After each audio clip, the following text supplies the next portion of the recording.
முதலமைச்சர் சொல்றாரு அவதூறு சாபம். ஆமா, நீங்க அவதூறு செய்து கொண்டிருந்தால் அவதூறா தான் சொல்லுவார் அவர். அமித்ஷா அவர்கள் இன்னைக்கு அமித்ஷா அவர்களை பார்த்து அரண்டு இருக்கிறார்கள். எப்ப பார்த்தாலும் அமித்ஷா, உதயநிதி பேசினாலும் அமித்ஷா, முதலமைச்சர் பேசினாலும் அமித்ஷா, சேகர் பாபு அமித்ஷா, அவங்க எல்லாம் அமித்ஷா பார்த்து பயப்படுறாங்க.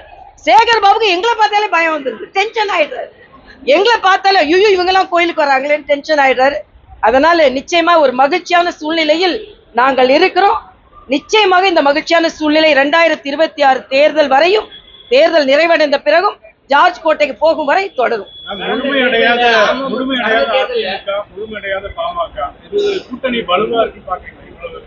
அதாவது கூட்டணி அமைஞ்சிருச்சேன்னு சொல்றவங்க தான் யதார்த்தமாக அதிகாரப்பூர்வமாக இயங்கிக் கொண்டிருக்கின்ற கட்சிகள் என்று நாங்க கூட்டணி வைத்திருக்கிறோம்.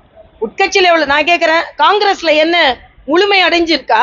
முழுமை அடைஞ்சிருக்க மாதிரி இருந்து மாணிக் தாக்கூர் எங்க இருக்கிறாரு, சகோதரி ஜோதிமணி எங்க இருக்கிறாங்க, செல்வ பெருந்தகை எங்க இருக்கிறாரு?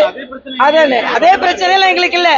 நாங்க வெளியே முழுமையா தெரிஞ்சா கூட அது தெரியுது. இங்க அப்படி இல்ல, தெரியாம உள்ளுக்குள்ள புழுங்கி கொண்டே இருக்கிறார்கள். காங்கிரஸ் இப்ப திமுக கூட இருக்குமா இல்லையா நமக்கு தெரியாது. அண்ணன் திருமாவளவன் உள்ள இருக்காரான்னு தெரியாது. நாங்க யார் இருக்கிறோமோ அது தெரியுது. அதனால நிச்சயமாக நாங்கள் பலமாக இருக்கிறோம், அவங்க பலமாக இருக்கிற மாதிரி பலவீனமாக இருக்கிறார்கள் என்பதுதான் எனது கருத்து. அதனால எப்ப பார்த்தாலும் அமித்ஷாவே ஞாபகத்துக்கு வந்துட்டு இருக்காரு.